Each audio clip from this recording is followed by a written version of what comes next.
What's going on? It's your boy cousin Marcus with a weekly pull list review for the first week of January. I should have been doing these consistently, but life be getting in the way. Life be getting in the way. But I'm here now, so I'm gonna review the comics that I pulled from the first week of January. And I'm gonna just do multiple videos to get all the way caught up, so y'all can see what I'm pulling, how I feel about this stuff going on.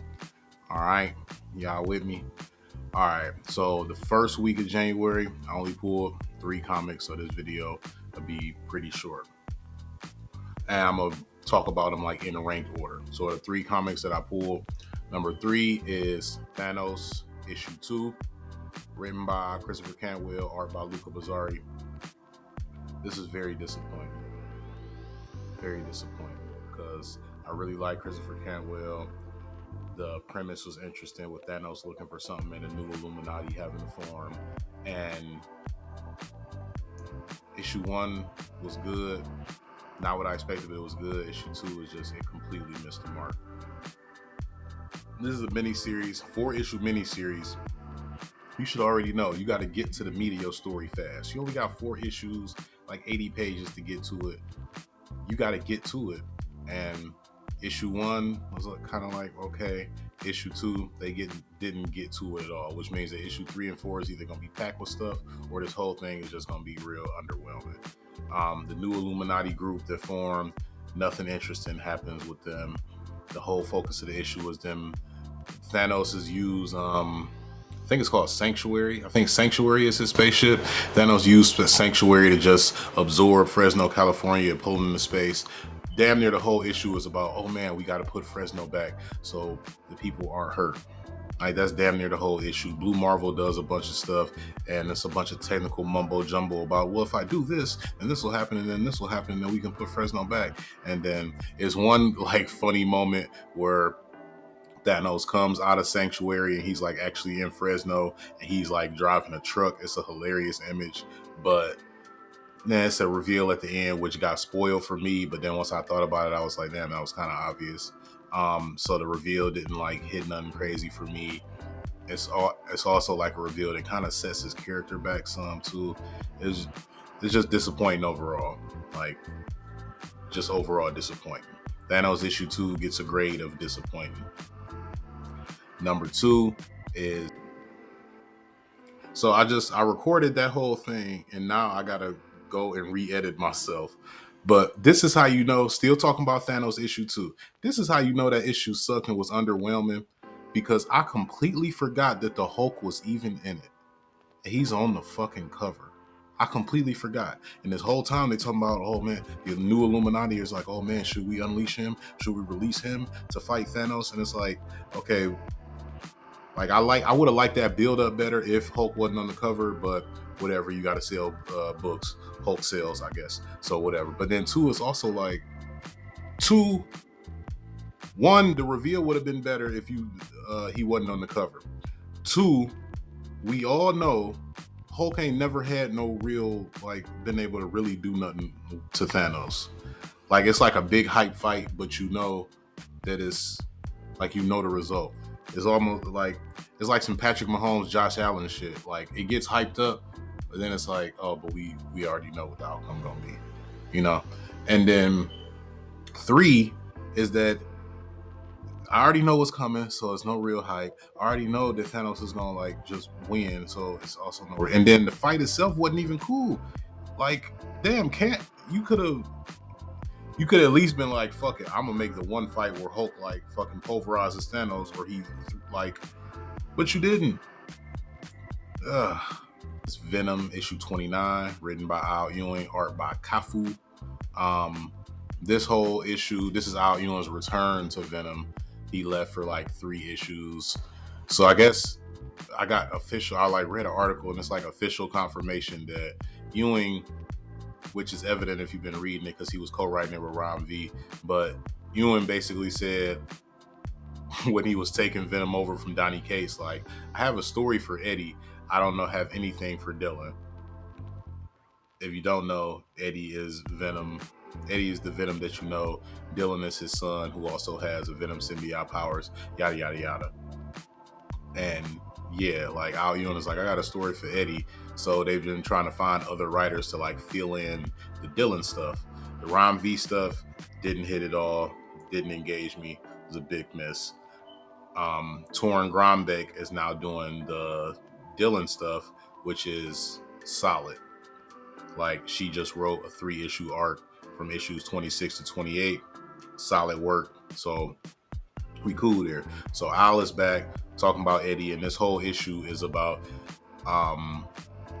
Tyro, which is one of the symbiotes.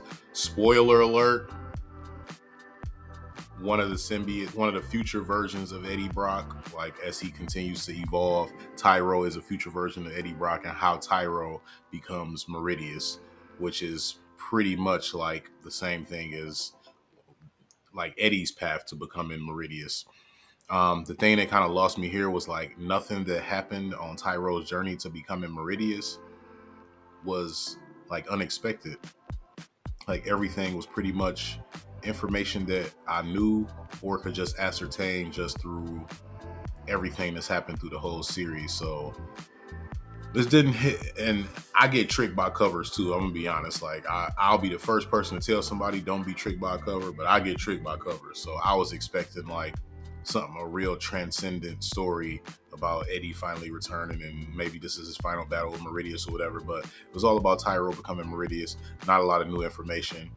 Well written and well drawn, but just kind of like okay. So Venom 29 gets a grade of okay. And then number one of the 3 comics that I read week 1 of January was Fall of the House of X issue 1, written by Jerry Duggan, art by Lucas Wernick. Yeah, Lucas Wernick.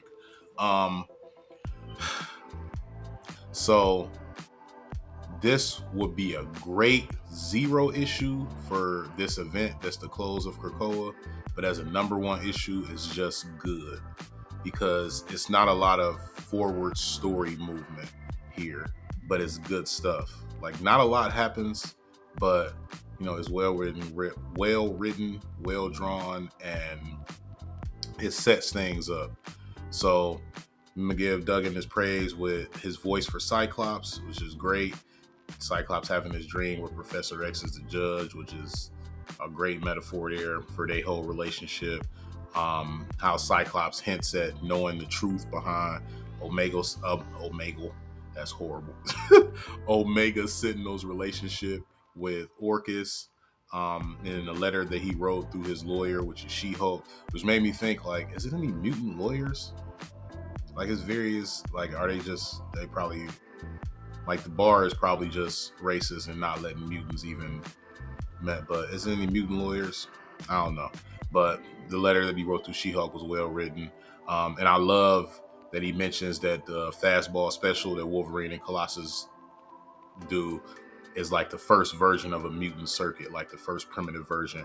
Love that. So I really like his Cyclops voice, and all the Cyclops stuff was real good. Professor X pulling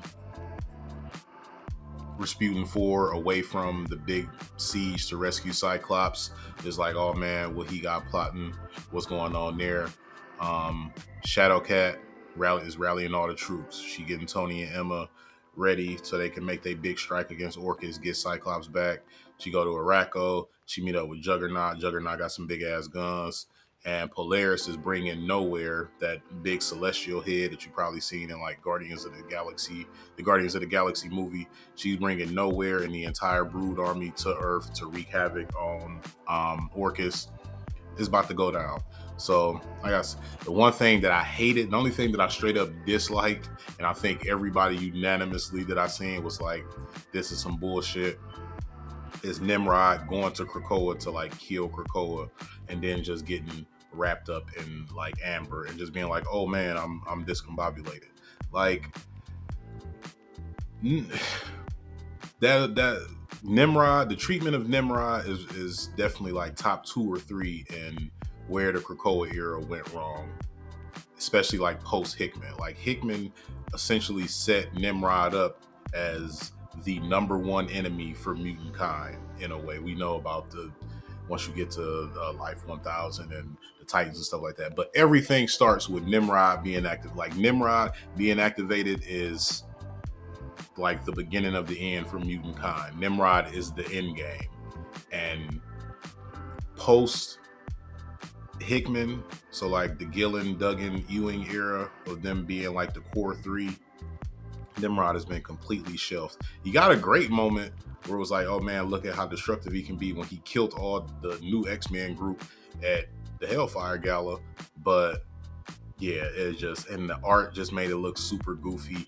I hate that the X-Men series is still going while Fall of X is going, and then the next issue, like just look at I think it's issue 31 of X-Men, the cover, it just looks so cartoonish and shit. Like after Hickman did such excellent work building Nimrod up as the definitive end for mutant kind and everything, every time he was even mentioned or popped up, it was just like, oh fuck, like the Undertaker's here.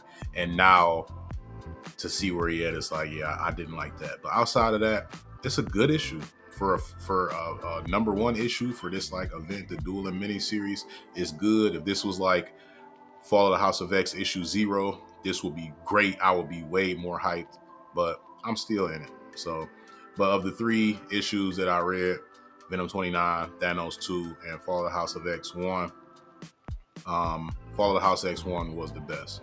So let me know how y'all feel about them 3 comics. What else y'all pulling? What y'all got going on? It's Cousin Marcus, and I'll holler at y'all.